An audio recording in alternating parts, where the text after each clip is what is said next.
Hi, everyone, and welcome to the Sam Dever Podcast, episode 97. In this episode, I speak with Kristen Aguirre. Kristen is an Emmy-nominated journalist, a keynote speaker, and a disability advocate. This was an extra special conversation because Kristen and I actually went to school together at Western Illinois University, so it was an awesome opportunity to catch up and then hear her story, which is an incredible story of overcoming obstacles and an injury she's been through, and I can't wait for you to hear our conversation. The book of the episode is going to be The Year of Magical Thinking by Joan Didion. I picked this book because it's a book about overcoming adversity and hard times in life, and it's an incredible story, and I thought it was fitting for our conversation. Again, book of the episode, The Year of Magical Thinking by Joan Didion. If you want to listen to this podcast, be sure to follow us on Spotify and Apple Podcasts. If you want to watch the podcast, be sure to subscribe to our YouTube channel at youtube.com/@thesamdeverpodcast. Here's my conversation with Kristen. Kristen Aguirre, welcome to the Sam Dever Podcast. Thank you. I'm so excited to be here. I'm so excited to have you. It's so good to virtually see you. I know. I mean, I think the last time we saw each other was in Western Illinois in Macomb. And we were just saying 15 years ago. It's crazy. It's unbelievable. Yeah, like we were saying, seems like it was just yesterday, but 15 years it's a good chunk of time. And yet I haven't aged a little bit. You look fantastic. Thank you, as do you. Thank you. It's this is the beauty of social media, because we've stayed connected through social media, but it's so funny. Like if you would have talked to us both, maybe we're at the forum, maybe we were at the Pace. Yeah. Oh, college. Hey, you two are going to be doing a podcast 15 years from now. Like what? Yeah, what's that? A podcast? Yeah, totally. Oh. Yeah, so I've been able to follow your journey on social media, and I know you have an amazing story to tell. Thank you. Yeah. So I'm thinking maybe just a good starting off point for us is to just take us through the journey. Take us through what you would like to share starting out, maybe a little bit about your background. And I know you have had to overcome a huge obstacle in your life. Yeah. And fill us in as much or as little as you want. Yeah. So, I mean, I'm from originally the south side of Chicago, which I love. And then, like you said, I went to Western Illinois University, where I met you for undergrad and studied in a journalism program. And really, when I was there, did you write for the Courier too? No, I didn't. Oh, yeah. I mean, I fell in love with journalism, writing for our local paper, and it was fun. But I really was focused on like newspaper journalism. But then we graduated 2009 with the recession. And I couldn't find a job. And I don't even remember applying. I somehow landed an internship at Fox Chicago, like the newsroom. And I was like, oh, okay. They called me in and I got the job. And the first day I stepped in there, I was like, oh, I could do this TV thing. And I just had a great mentor. And she was like, hey, go back to school, go back to grad school, learn how to shoot and write for broadcast, because it's very different than newspaper. And I was like, okay. And I did that. I went to DePaul, graduated with my master's. And then my first job out of grad school was in Quincy, Illinois. It just happens to be an hour from Macomb. So I knew the area, which was awesome, and really fell in love with storytelling. And then kind of jumped around, kept getting promoted. I went from Quincy to Flint, and then from Flint to Denver. And really was at the height of my career. I was 30 years old. An anchor at a top 20 market, loved my job, was really like loving my life at that time. And then one day I took a nap, and it sounds crazy, but I woke up half paralyzed. My body was half paralyzed. And then we ended up confirming that I had an ischemic stroke, and kind of had to recover from there. And it's been about 5 years since that. And I feel like I'll just continue recovering for the rest of my life. I mean, that's it in a nutshell. Wow. Again, I've talked to you previously a little bit about that, but I mean, I can't imagine the shock. Oh yeah. Of waking up to that, because again, share as much as you would want, but there wasn't anything, you were fine, right? Like you were fine going into that nap. It just woke up and you were like that. Completely healthy. It was 30 years old. The morning of, I was the healthiest I'd ever been. The morning of, I went to a spin class, and then I hosted a Latina luncheon for a fundraiser. And then I came home and was like, okay, I have a little headache. I've had a migraine before, and usually a quick nap and a snack takes care of that.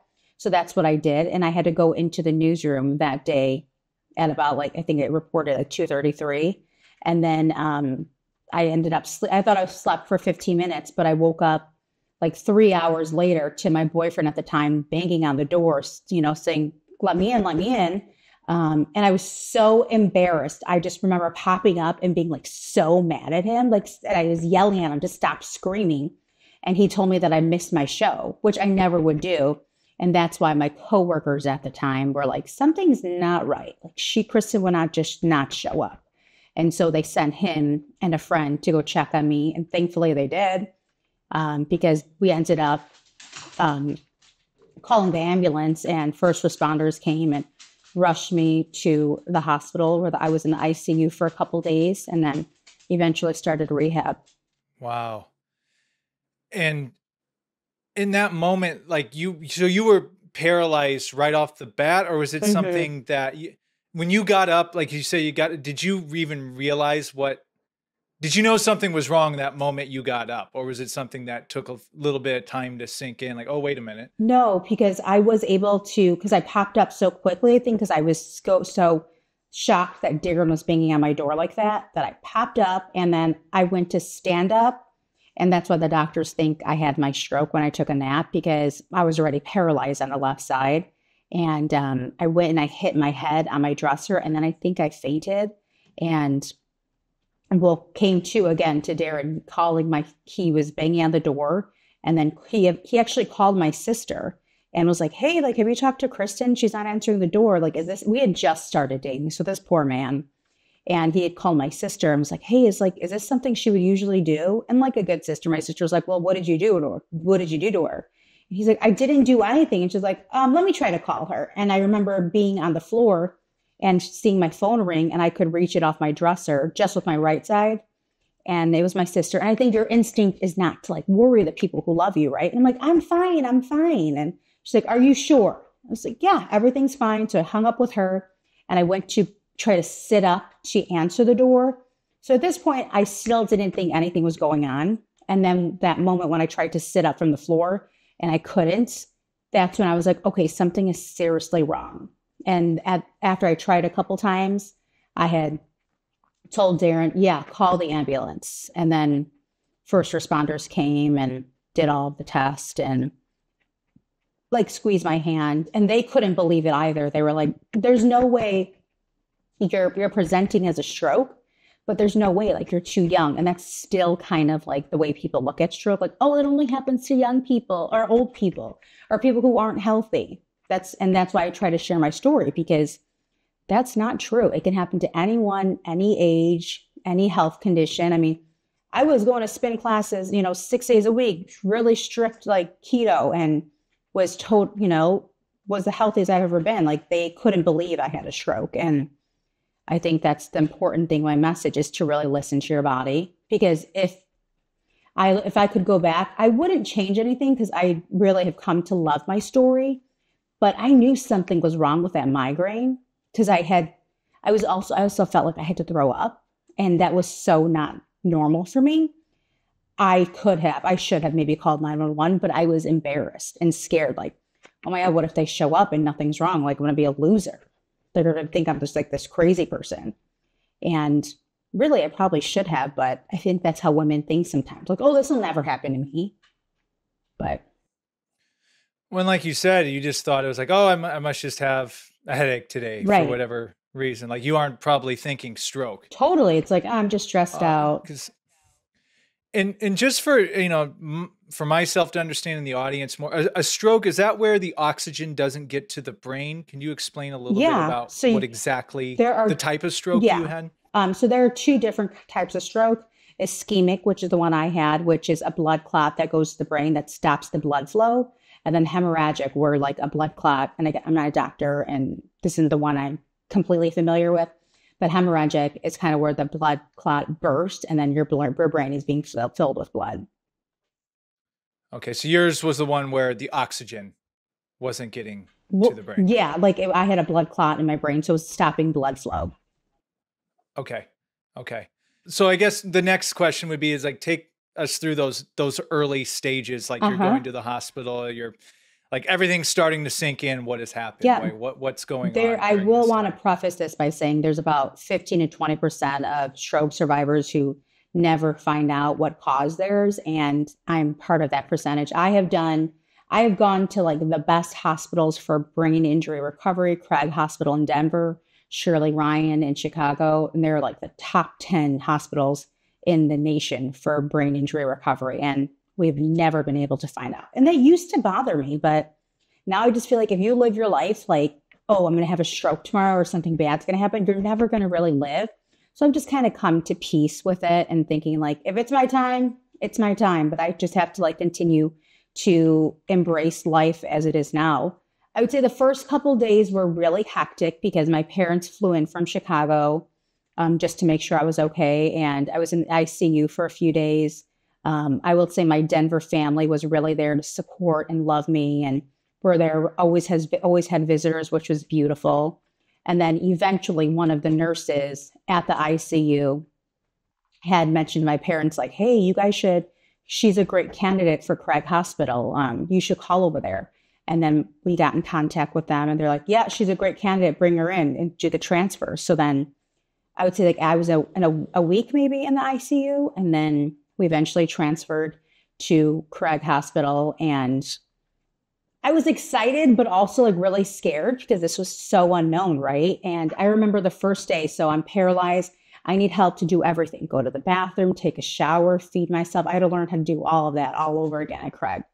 And when I first pulled in, I met my main doctor, and he's incredible. And the first thing he said to me right off the bat was, "I'm never going to lie to you." And I'm the kind of person that like, I just need to know the facts so I can like make a plan in my brain about how I'm going to tackle this. And so our very first like brain scan, he had sat down with my parents and I was like, "Listen, like the way this stroke impacted your brain, you're probably never going to walk again. And you're probably going to need a wheelchair leaving Craig Hospital." And I just remember that moment so vividly because I felt like my entire body was like, "Nope, that's not our story."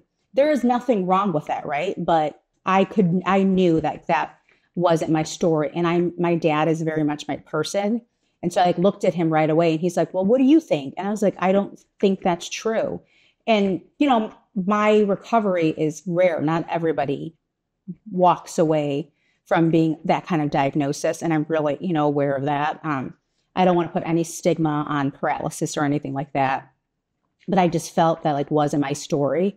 And I think my doctors really knew that. And so I would say every day, like, throw whatever at me. I did every, PT, OT, whatever they want, experimental, like, let's try it out, swimming, because some studies have proven it helps bring, some feeling back. And we just really went after we threw everything after it. And then I ended up walking out of the hospital, which was a miracle. That's incredible. Mm-hmm. So really, I mean, that mentality you had right off the bat, like it sounds like you didn't even hesitate.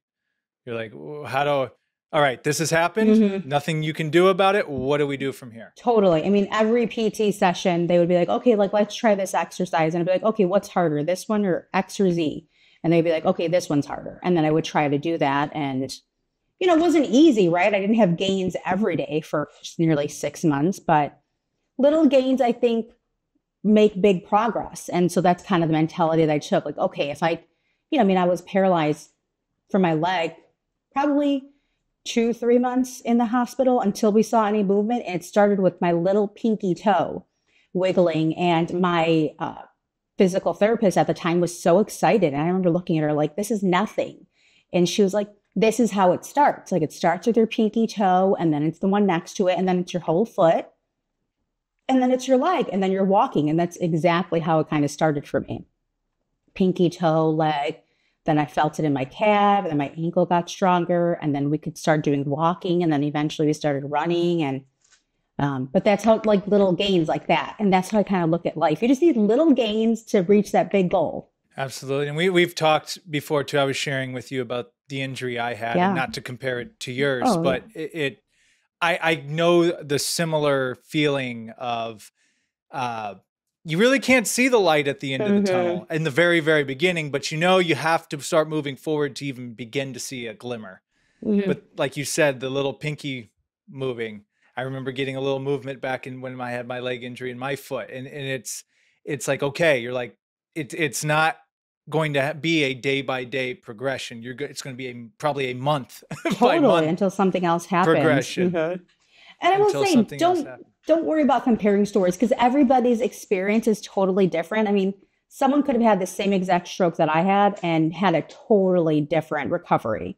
And I feel like everybody's story is unique to their own, right? Like you had mental challenges that maybe I didn't, and vice versa. It's just how we look at things. But yeah, like I had the pinky toe, like the next day, my ankle didn't get stronger. Like we worked weeks to strengthen it up so I could stand on it, Absolutely. And I guess before I move on, one other question, is that something you've always had in your nature, that driving force in you to overcome obstacles like that? Or is this something that brought something new out of you?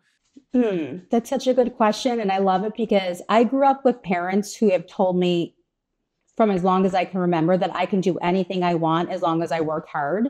And so I've always had like these big goals, like, oh yeah, I'm going to be on TV, no big deal. And, some of my friends were like, how? Like, you've never done this before? I'm like, okay, watch me.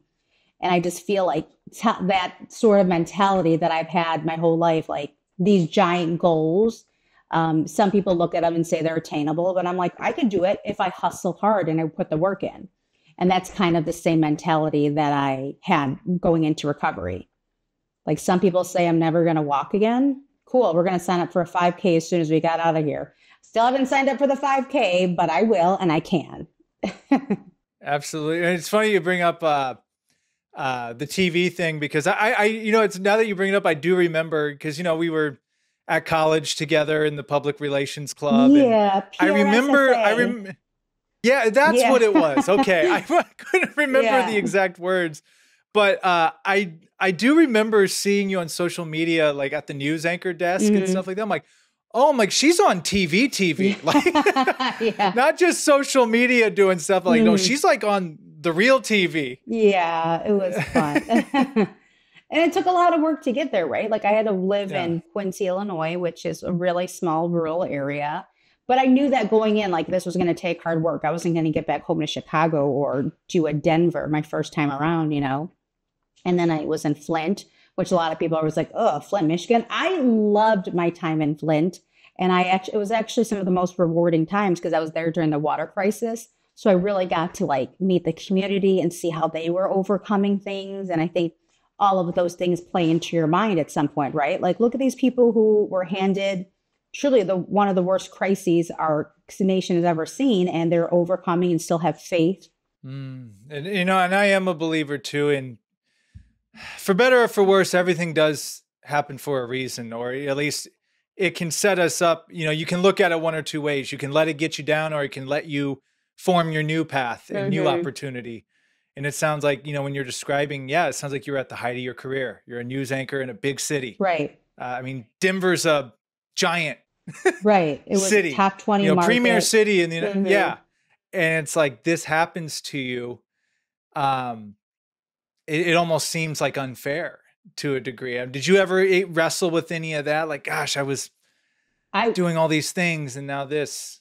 I'm pretty tight with my faith. And I will say that the first night in the ICU was the only time I really remember like struggling with God. Like, why did you do this to me? Like, what's the purpose? And I think my mom will remember. She's like, that was the only time I've ever heard you like question his plan. But I do think God has a plan. And what are the odds I had this stroke in a city with also the hospital, one of the best in the nation for brain injury recovery, And I think all of those play a role. And even the day I had my stroke was a Sunday, which was technically my Friday at the time. And I almost called into work. I was almost going to be like, you know what? I have this migraine. I'm not going to come in. But I didn't. And if I did, no one would have came looking for me because they would have thought she's just off, she's sick. So those little moments like that really show me that God is working, and, this is just part of his plan. And I think who else give this battle to than this girl who is so loud. She has a platform. She's going to share her story, help other people, hopefully, and share how, I feel like God really worked and you can take God however you want. Like, I believe in God. Some people believe in the universe, Mother Earth, like whatever you're into. I believe there's a bigger being at play. And I feel like he has helped me these last 5 years. Like, if I never had a stroke, I wouldn't have left Denver probably because I loved it there so much. I would never have moved to Asheville, where I met my husband, who is also from Chicago, which is so weird. And then we never would have moved back to the Midwest here to Michigan, never would have gotten married. And I mean, I'm 8.5 months pregnant with our first daughter. And I feel like if I could go back to that girl in the hospital who was just like so scared that like people were going to, she was never going to find a partner because they were going to judge her for her disability and show her even just like a little snippet of the life I have now, I think she would have way less anxiety because I have everything now that I prayed for. And I wouldn't have had that without my stroke. That's incredible. That's an amazing story. And congratulations, by the way. Oh, thank you. Yeah, she'll be here on the 29th, hopefully. I hope she's on time. Of July. Of July, yeah, right? Yeah. Yeah, this should air right before then. Oh, great. So you'll have something to watch. Yeah. That's awesome. No, that's a blessing. And I love how you tell that story. I love how, like you said, at the time, you're like, you might have those thoughts because I can relate in my own way. Totally. I think everyone I can, felt, right? Yeah, it's like, oh my gosh, why is this happening? Mm-hmm. But similar to you, I just so happened to be in a city that had experts in what happened to me. And it's just like, okay, sometimes some of us get put in positions because God knows that we can handle it. Totally. And that and it's going to, you may not understand it at the time, but it's going to mold you and create a path for you never would have expected in a great way. Oh yeah. I mean, look at the platform you've had, right? You've had so many great people on your channel and you spread the message. And I think that's part of it too. I don't like when people say like God gives his hardest battles to his toughest soldiers. I really like the one where it's like God gives his toughest battles to his silliest soldiers, because laughter has helped me and my family so much. Like we like joke around about, whatever. And that's just we really got through all of it through like laughing at each other in circumstances.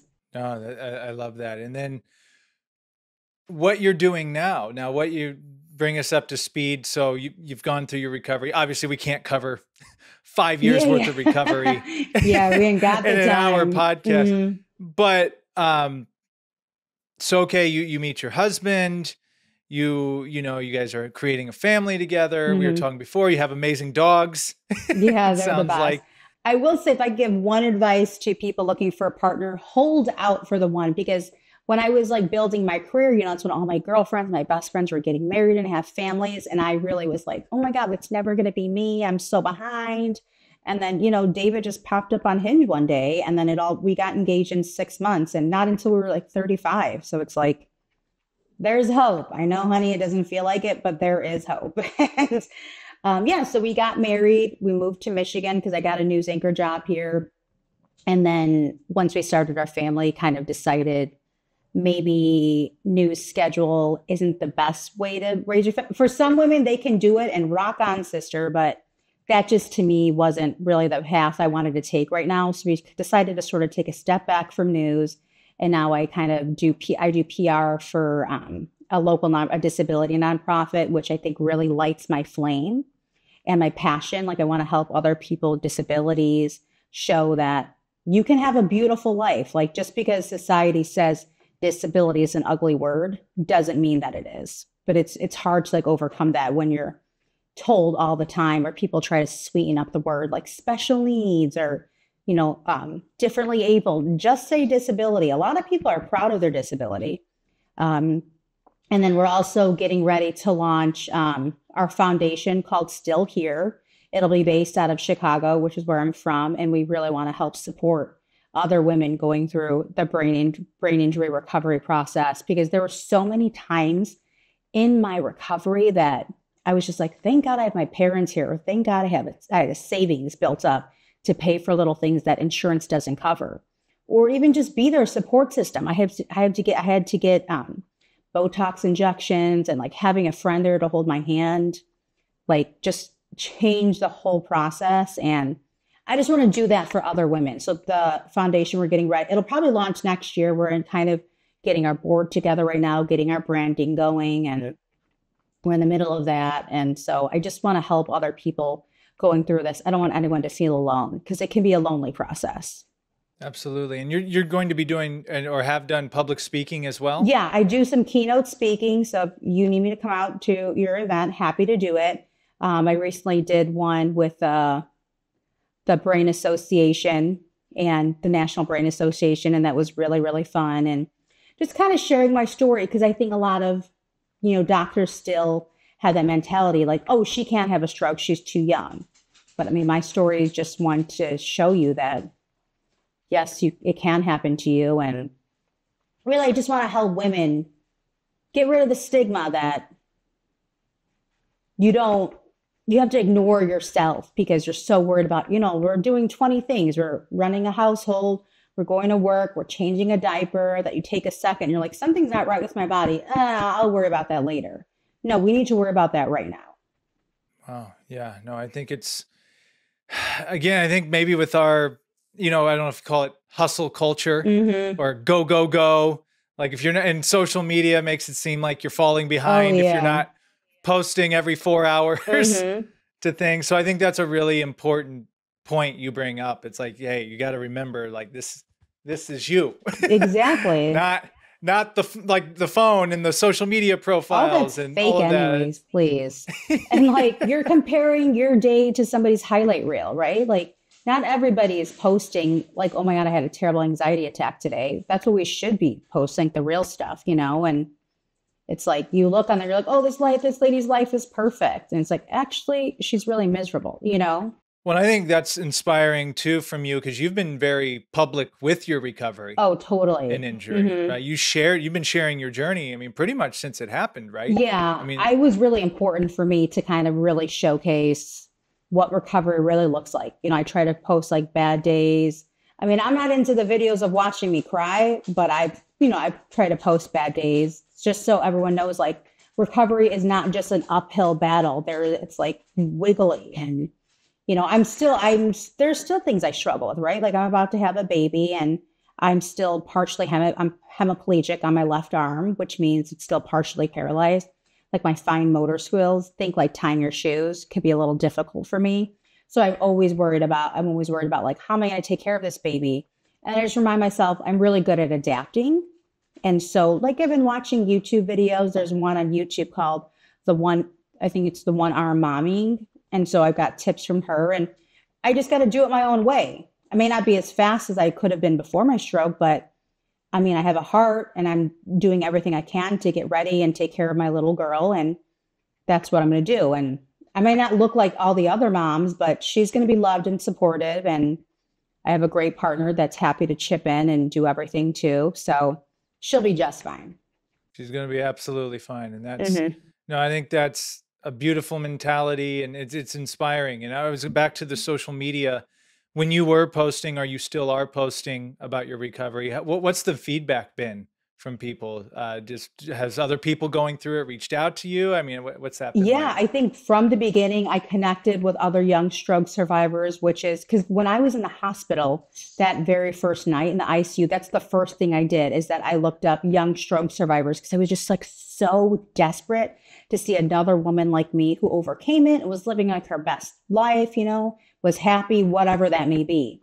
And I found a little bit of that, but then I found like other people who were on the same journey as I did, and I've connected with them and we stay in touch now. And I think there's a huge young stroke survivor community on Instagram and social media. I mean, even now I'm part of like a stroke survivor pregnancy mom group. And it's just like, it's so great to like, I mean, I have a beautiful support system, like my husband, my family, like I can bounce anything off them and they're amazing, but it's different when you can talk to like one of my close friends that I've developed over the years because she's a stroke survivor, is Colleen, to call her and be like, hey, this is weird. Have you ever had a bad hand day? Or like my hand is really cold. It's being weird. It's tightening up.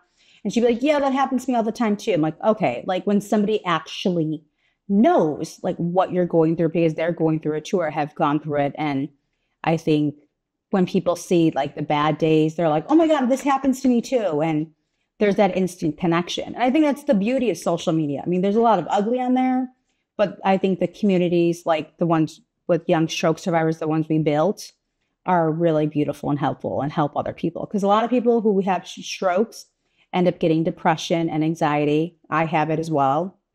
And you can really isolate yourself because you don't want people to see you. You're embarrassed by how you look, whatever that may be. And like these communities help people come out of their shell and let them know that you can still have this beautiful, fulfilling life. It just might look a little bit different than the one you had initially planned. No, I agree with you. That is one of the perks of social media. Totally. Is the community of people that you can find. Mm-hmm. You know, and we were talking earlier back 2009 I know, or whatever don't year. see the date. We can bleep that out. Yeah. No, but it's like I don't know. It's funny. Like I remember social media was, I mean, it was just something to post pictures of your weekend out with your friends on Facebook, or if we had an event for the PRSSA. Yeah, totally. Little did we know that it would become this 24/7. Oh my gosh, yeah. Just constant thing that we're going to live. I feel like we were in the sweet spot where we got a taste of the social media at a good age, but we had lived enough life leading up to it without it. Right. Like I'm so glad I wasn't around when I was in high school. Like, oh my gosh. But I remember all my girlfriends talked about it on my floor in Wetzel. I think that was my dorm, Wetzel. And they're like, oh my God, have you heard of Facebook? We're like, what is it? They're like, you need your school ID. Because remember, it was just for college students initially. Oh my God. Yeah, we're almost 40, whatever. It was like, you need your school ID. I mean, not almost, but kind of. I hit 37 and my life changed. Like I'm officially in the late 30s now. So I'm like, okay, here we go. I'm 37 too. Ain't no shame in my game. Whatever. Yeah. I'm happy and I love getting older. I feel like my 30s are better than my 20s, and I almost died in my 30s, and I still said that. So I'm excited for the next decade and what it's going to bring. I mean, it doesn't have to come tomorrow, but I'm not like afraid. Aging is a blessing because not everybody gets to do it. So you should be thankful. Everyone should be thankful if they live another day to reach another year. You're absolutely, I kid when I say it, but you're absolutely right, because because the older we get, the more experiences we go through, just the wiser you get, the more wisdom you have. And I'm like, oh man, like I look back to my college days, I'm like, oh gosh, if I could sit down with that guy and tell him a thing or two about how life really works. Sometimes I wish I could go back and just give that girl a hug. I'm like, are you okay? I don't think you are. You need a hug, girl, and you need to stay out of the forum tonight. You need to go to bed early and work on your school projects is what you need to do, sister. I think back to those times and I'm like, glad we got that out of our system back then. Totally. We lived on, what was that main street? I forget what it's called, like the part, Adams. Was it Adams? Adams Street. Yeah, Adams is one of the main ones. We lived on Adams Street, but kind of down away from the frats because we didn't like want to walk home to that. And I remember my parents moved me in and my mother's face was like, where's your doorman? I'm like, Mom, I go to school in Macomb, Illinois. There is no doorman. We're lucky we have a door up in here. She was like so horrified, but we loved that little apartment. You know, it was our first apartment and we loved it. Yeah. It was so fun. Really random, but someone came on the podcast recently and they're from Chicago. And I told them I went to Western Illinois University and they go, hey, don't they have that big block party there? And I'm like, the Wheeler block party? Yeah. And he's like, yeah. Do they still do that? I may or may not. I have no idea. Didn't it get shut down one year? It probably And there was like did. Kids getting trampled or something terrible. I forget what happened. But I remember doing a story about it in Quincy. I was like, I'll do it. That's where I went to undergrad. Wow. Yeah, something terrible happened. I can't remember what, but they might not do it anymore. I'm sorry, I didn't mean to interrupt you. So what did they say about the block party? Oh, no, that was it. They just heard it was a big party. Oh, yeah. I have been, even when I lived in Las Vegas, I had people, when I mentioned Macomb, Illinois, I kid you not, I had someone say, oh, isn't that where the Forum's at? And I said, you know the Forum? They go, oh, yeah, no, I've heard of that place. Oh, God, Saturday night at the Forum. That's the best. And then So you'd fun. walk out with all the swag or whatever they had. I mean, Oh there were days where yeah. I'd have like a Hawaiian hat, sunglasses, like 20, like a Jägermeister necklace on. Yeah, like what is all this stuff? Or all the food trucks out was like, oh my God, like animals. Like everyone would be like swarming Yeah. the pizza, the Chinese food, like whatever was out there, would be like, give it to me. It was disgusting, terrible. I mean, I haven't told this in a while, but I specifically remember more than once waking up in my apartment and there's a pizza box on the floor. There's there's like Chinese. Yes, There's so it's gross. just a war zone. And then I'm Mhm. like, oh yeah, that big assignment that I put off to the last minutes Yeah, tonight. I got to get it shoot, done. yeah. And those were the days, Oh, right? yeah. Anyway, yeah. No mortgages, no kids, no care in the world, just stumble to class. Those were the days, yeah.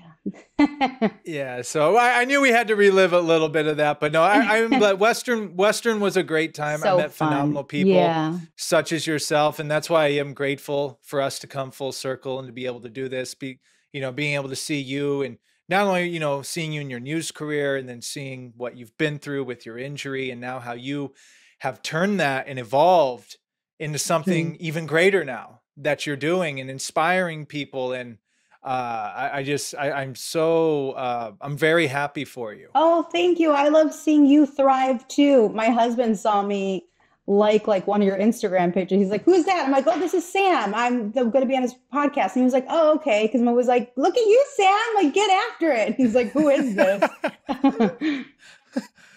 And I relate to you with my injury taught me a lot too is, hey, you're not guaranteed tonight. Hmm. We're not guaranteed anything. Right. And so it really, for me, mixed with the pandemic, Oh, because it sounds yeah. like you were going through your recovery during the pandemic a little bit too, Yeah. as I was. Mine happened during the pandemic, and that was a whole thing. But just really, what I tell people, what it did for me, I call it God gave me halftime. Oh, Meaning, I love that. I'm hoping to live past, because I was 33 when it happened or Hmm. whatever. I'm hoping to live past 70, whatever. But I feel that he gave me a timeout. He goes, hey, Hmm. we're going to sit down for the next 6 to 9 months, literally. And you're going to just sit, and there's nothing else going on in the world either. Hmm. So you're going to read books, you're going to sit, you're going to think.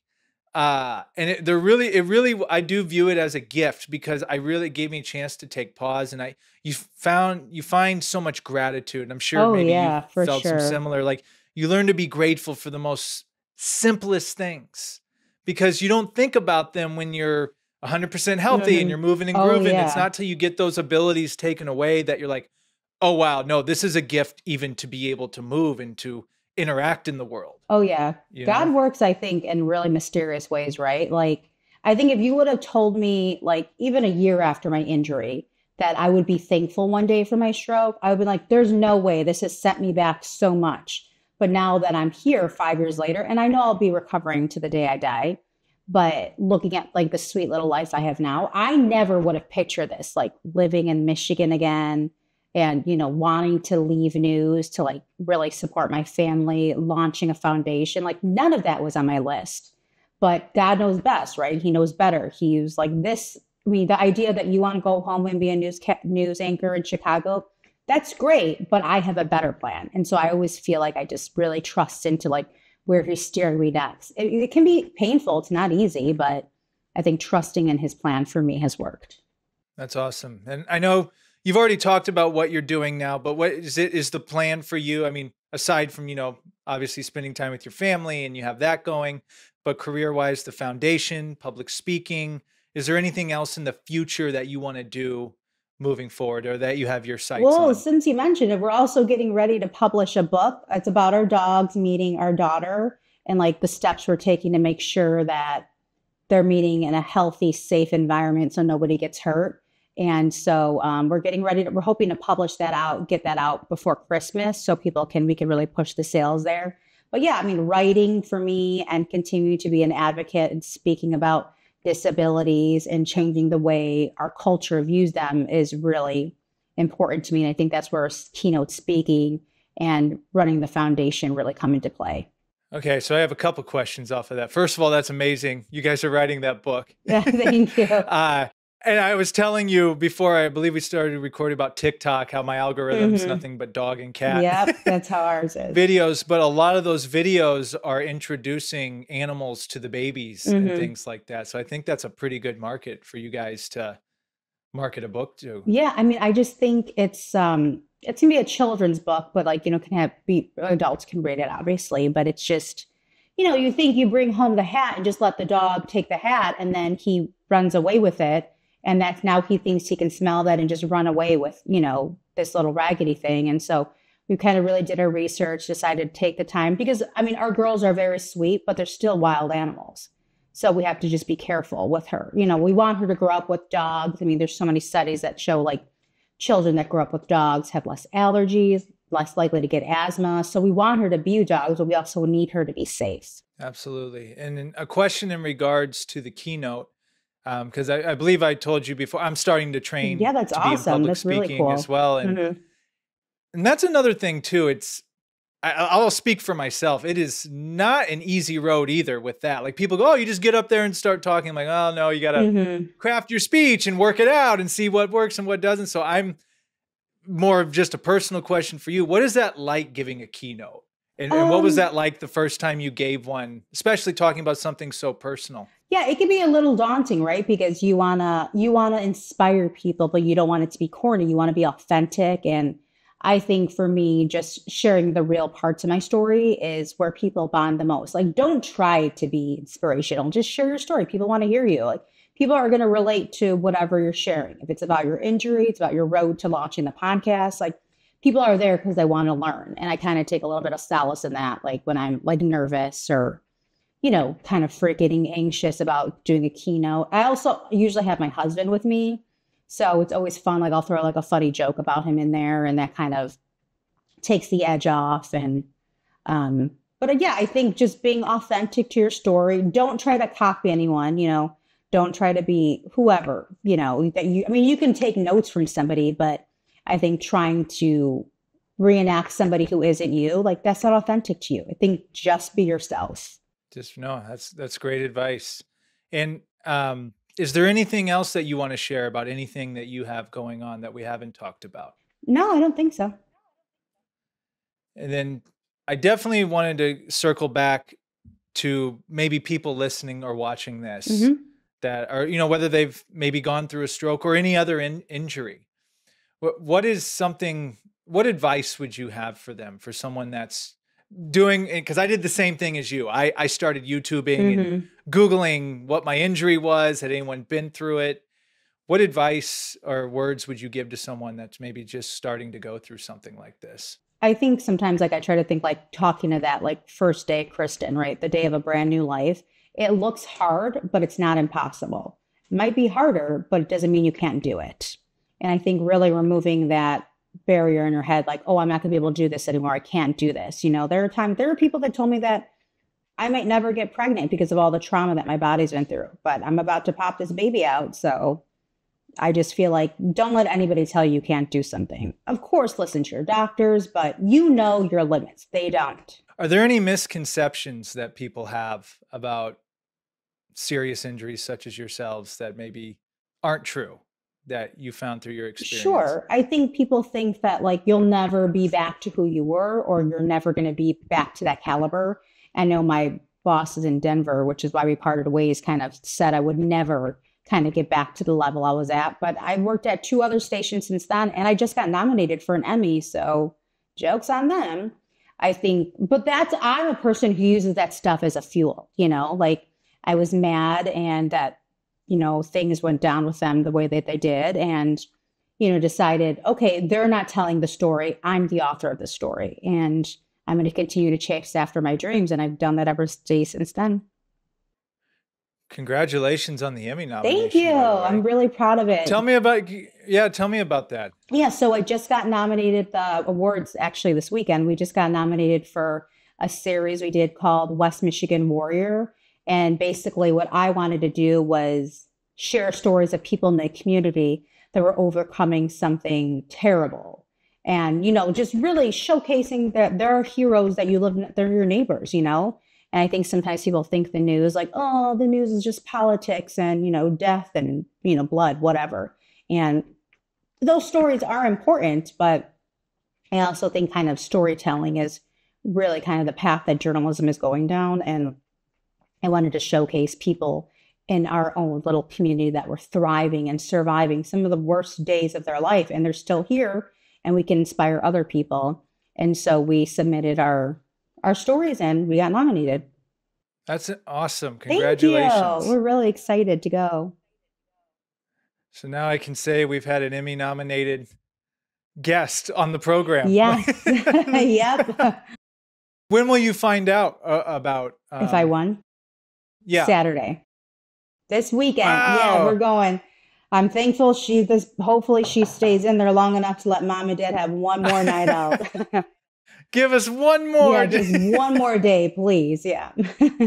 That's awesome. And if you don't mind, I actually wanted, if you're willing to share a little bit about your experience as a news anchor. I'm curious a couple things. One, like you just stated earlier about how the news does get that rap of it's all doom and gloom. Right. And I'll admit, sometimes when I turn on the news, like the first 10 minutes, I'm like, whoa. Right. It's a lot to take in. I don't know if I want to walk outside today.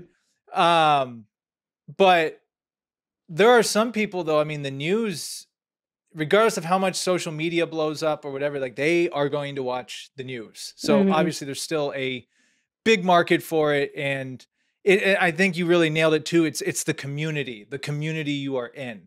Yeah. In those stories. So what was that experience like working in the, no matter which market it was, like being parts of those communities and interacting as a news anchor and being a public face in that way? Yeah. I mean, the communities always has been my favorite part of being a storyteller and a journalist. Like the first thing I do when I move to a new city is I kind of get involved with the Latino community because I'm Latina, and I feel like we always kind of bring somebody in. It's like, oh, it just feels like cousins, And so I kind of get involved and learn about what are the stories they want to see? How are they being impacted?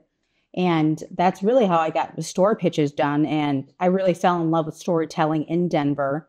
I worked with some of the most incredible storytellers there and learned so much from them. And that really ignited my passion to tell those stories. And I think people want to see more of that, right? They want to see more people in their community, people thriving, what's going on near their home. And those are kind of the stories I like to focus on. And then another question, because we've seen social media evolve, since we've left college to what it is today, and then you working in news and TV.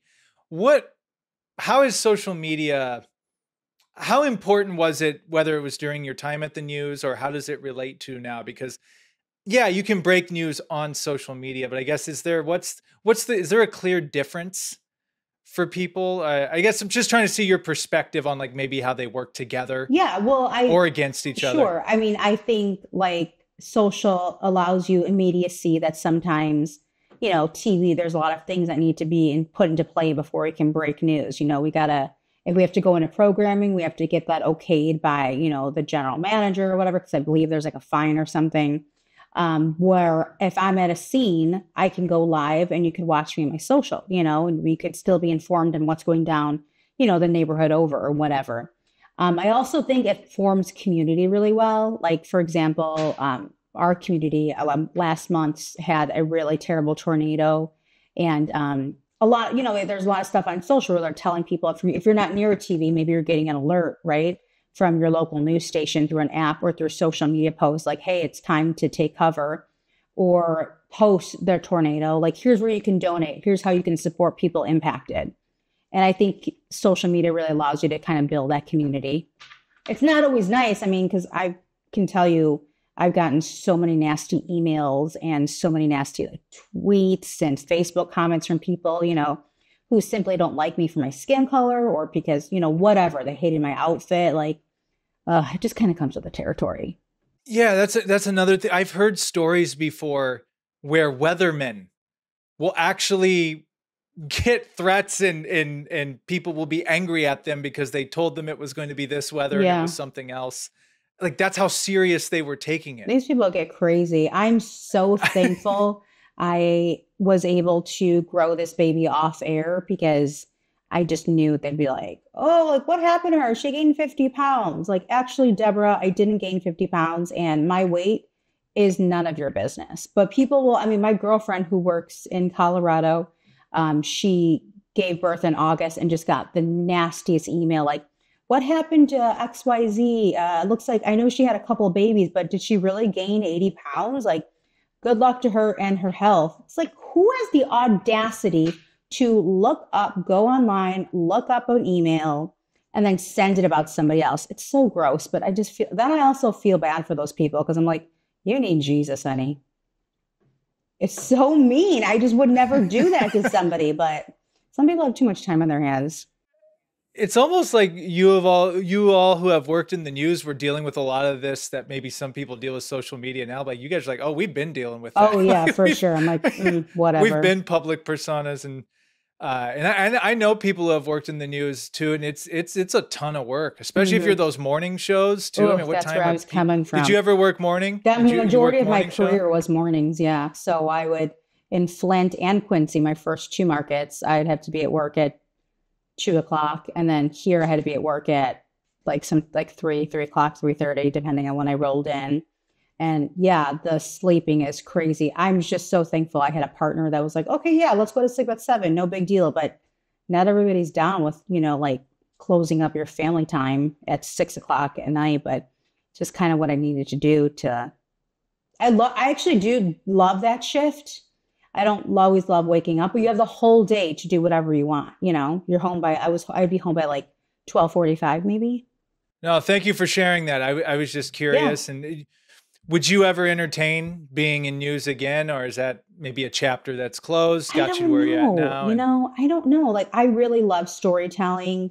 I love talking. So I always felt like when I was behind the desk, like I was made for this. Like, I'm such a chatterbox, and it would have to be the right team and the right city and the right shift. And depending on like what my family needed from me at that time, if my kids are a little bit older and they could swing it, maybe. I mean, I do love storytelling, but everything would have to be lined up perfectly, I think, for me to go back. Sure. Well, I think you're doing brilliant things now with that storytelling. And I foresee so many more amazing keynotes and public speaking and books and all the everything that goes along with it. And I think it's so important what you're doing with your story. And I thank you for taking the time. Thank you so much for having me. Here. And I finally learned your last name is not Denver, even though I thought it for 15 years. It's just so ridiculous. You're like, well, I had to get correct pronunciation on yours as well. Yeah. So I'll be transparent with that. Yeah, I don't know. It's one of those things too. Yeah, like people I've known for a long time will be like, oh yeah, Sam Denver, or it's Deaver, which both are understandable things. And that's why when someone says Dever right off the bat, when I meet them or something, like, oh, whoa, huh? Yeah. You sure Dever? You meant that? Like, like even when you corrected me, you're like, it's not Denver. I was like, what? And I don't know how I thought his name was Denver for literally 20 years. So ridiculous. I'm sorry. But now I know. And you lived in Denver. So maybe it all. Yeah, maybe that's why it was clicking like that. Yeah. And before I get to your links and for where do people need to go, and I'll give you the last word here before we part as well. Anything else in terms of your story or recovery that you think people should know, or just similar to you said, like, just stay motivated, stay inspired, don't give up. Keep pushing. That's what I always say in all my keynotes. Just keep pushing. It doesn't feel like you're making big gains now, but tomorrow you're going to wake up, it's going to be 5 years and you're going to be like, oh my God, I just signed up for my first 5K. Just keep pushing. You got this. Awesome. And Kristen, if people want to follow more about your journey, get a hold of you, learn more about you, where are the appropriate places for them to go? Yeah, we put all of our keynotes and all the events we have going on my website, which is kristenaguirre.org. And then we also follow me on Instagram, Facebook, even though I feel like people are leaving Facebook, which is fine. But follow me on there. It's all under Kristen Aguirre. All my socials are at Kristen Aguirre. Okay, great. And Kristen, I always give the guests the last word. And before I do, I want to thank you once again. Thank you. This is so cool. I was actually talking to my mom this morning. I'm like, oh, I'm talking to someone from the Western days, and I think it is cool. I'm hard on social media a lot. Like I'll criticize it a lot, even though I'm on it a lot. But this is the coolest part about it, is being able to stay connected and have us do things like what we're doing right now. And yeah, this has been so great. I love to catch up with somebody who knows about the forum days. I'm actually having flashbacks as we've been talking. Yeah, about it. And again, if you know, you know. Yeah, exactly. If you know, you had to be there. Yeah, the Pace closed. The Pace closed, right? It did? I think so. Don't quote me, but I'm pretty sure it did. What was it? Was that? The Pace Wednesday nights, Wednesday night Pace nights, and then Forum was like everything Two after. Dogs was the other one, right? Wasn't it Two Dogs? Was it Two Dogs? I cannot believe I remember all this. Oh yeah, that was next door to the Forum. You could take the stairs down. Remember? Oh my gosh! And then there was it Caribbean called place? Chicks or Lips? Oh, Lips for like Lips food to go. The chicken sticks or whatever it was. Weird, yeah. There was that. There was ISS. Remember that sub place? Yes, that place would be packed. Oh my God, all these drunk. Packed. It's a mess. I'll tell you, someone who got an influx of business by where we lived was Jimmy John's when they opened by Turnberry Apartments. And they were open late. They were open late. I got it. Okay. I'm now some real stories are coming up. Like, okay, maybe I shouldn't tell these. Do you remember we bought their old bread for one of our fundraisers and we like sat outside the bars? I know it was me and Megan. Maybe you weren't there, but we were like trying to raise money for something and we bought their old bread and just bought like, lunch meat at whatever grocery store. And then we were giving people were walking out of the bar. We're like, you want this sandwich? And we're like, it's $10. They'd be like, okay. Cause they were just like wanted food. We made really good. That was a really good fundraiser. Wow. And then there was the drunk bus. Yes. I rode that bus. I rode that a couple of times. Yeah. Terrible. Oh yeah, man. Yeah. That was, I look back at that and it was a great time. Like I wouldn't take any of it back. No. But if I could go revisit that version, again, you can't live in any regrets. It makes you who you are. And I feel like a lot of that living, I got a lot out of my system. Totally. Yes. Well, I look at that. So when I moved to bigger, when I look at that girl, I'm like, how did you like have a Sunday fun day and then you went to an 8 a.m. on Monday? You couldn't pay me to do that now. There's just no way. Oh my gosh. If I stay up like even an hour past my bedtime now, fully hydrated, I feel it the whole next day. Like I feel like, man, I stayed up till 11:30, 12 last night. I mean, we had an OB appointment this morning and my husband took the morning off so he can make sure I woke up on time. It was at 8 a.m. It wasn't even that early, but I just knew I needed help getting up. That's very sad, but it is what it is. No, I feel you. And for anyone listening or watching, like, what are they talking? Like, Western was a special place. Like, it was this college town in the middle of nowhere in Illinois. But you have all these people from Chicago, probably the Quad Cities and Peoria area where I'm at. And the crazy part about it was it was known as a very social school. It was a party school. School. But that's not why I went there. Is that why you went there? I just think it was convenience. It was close. I went to Spoon River for 2 years. Oh, okay. Yeah. Played basketball. I was from Canton, so it was 40 minutes from my house. Yeah. Okay. So I think I went there more out of convenience and I just knew people there. But what was crazy about Western is so many people would come to visit on the weekends. Oh my gosh. Yeah. My friends from other would colleges. They go, we're coming to Western, man. Like, don't come to we're going to where you're at because it was so, and let's be, it was a safe, for the most part, it was a safe place. Like what we were doing was questionable, but it's like you could walk home. You could walk home. Yes. Most of the time from where we were at. Probably shouldn't have during the freezing cold on some nights. Oh my God. We'd go to the bars in dresses in the dead of winter. So sad. So sad. Yeah. So maybe whenever we do part 2 one day, we'll have to Oh, they're doing pictures. dedicate. So horrible. You're going to have to do a keynote there. Yes, we will. We could tag team it together. It'll be great. Yeah, maybe we will. Maybe we'll shake and bake. Once, and now look at us.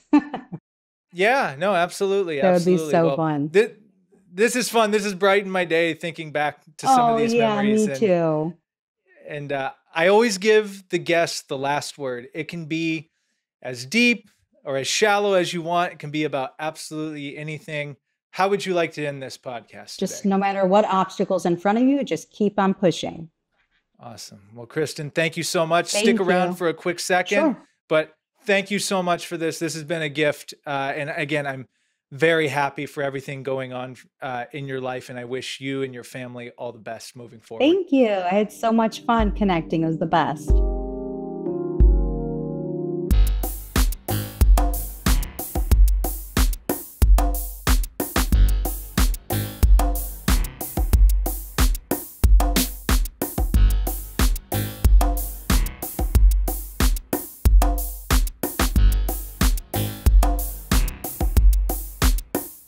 Hi, everyone. Sam Dever, the Sam Dever Podcast here, and I just want to thank you for checking out this episode.